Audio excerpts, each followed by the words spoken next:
as very brave Secret Service agents rushed to the stage, and they really did. They rushed to the stage.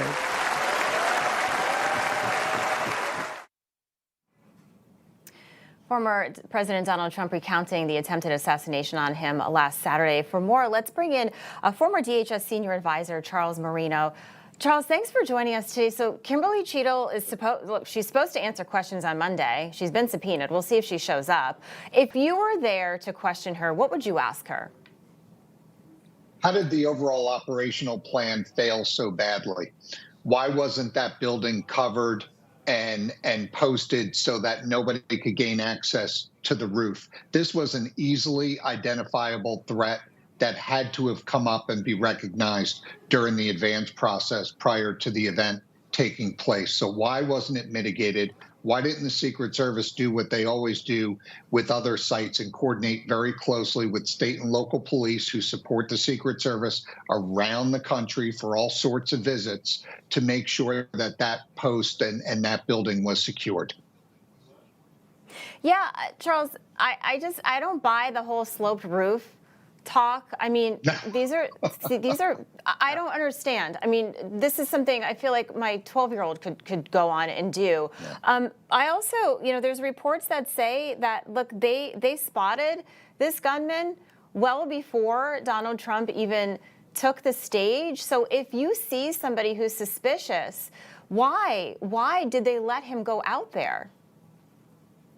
Yeah, the timing is certainly going to be an important factor here. And I think what it's going to show is when you have a catastrophic failure, it exposes other places in the system that failed as well, too. And one of the areas will be communications. I think we're going to find that the information either wasn't shared with the right people, wasn't shared broadly enough, and didn't make it to who it needed to make it to in a timely manner. But, as far as the statements about the sloped roof, look, you can't come out as the director of the Secret Service and say the buck stops with me, but you can't say that, make contradictory statements. You can't make statements that fly in the face of common sense. And you certainly can't make statements which undercut the protective methodologies of the agency. The Secret Service isn't responsible for just the interior perimeter. They're responsible for the entirety of that security plan. So they own this. They're going to take the hit on it. Now, it's going to be interesting to see on Monday if the director shows up and is transparent and explains how this happened. Yeah, I think that's what a lot of people are concerned about is transparency. I mean, you would think that there would be some sort of press conference. I mean, we're talking a week ago, tomorrow. There's nothing. There's been no communication. And not only was former President Trump injured, but we have somebody who died. We have two other people who were severely injured. Something that came out today, Charles, is that this would-be assassin, Thomas Matthew Cooks, he had two cell phones, and he used 3 encrypted accounts overseas to communicate. What does this mean? So does this now mean there's something internationally that we need to look into?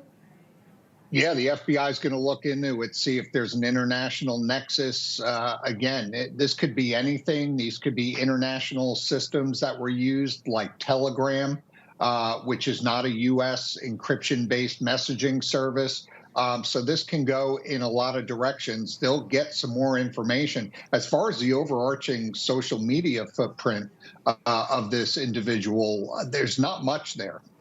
So it is possible that we could be looking along the lines of a true definition of a lone wolf here. He did not have many friends, not many associates from what we're hearing about, didn't talk about a lot about politics. So we'll see what comes out of this, but it'll be interesting.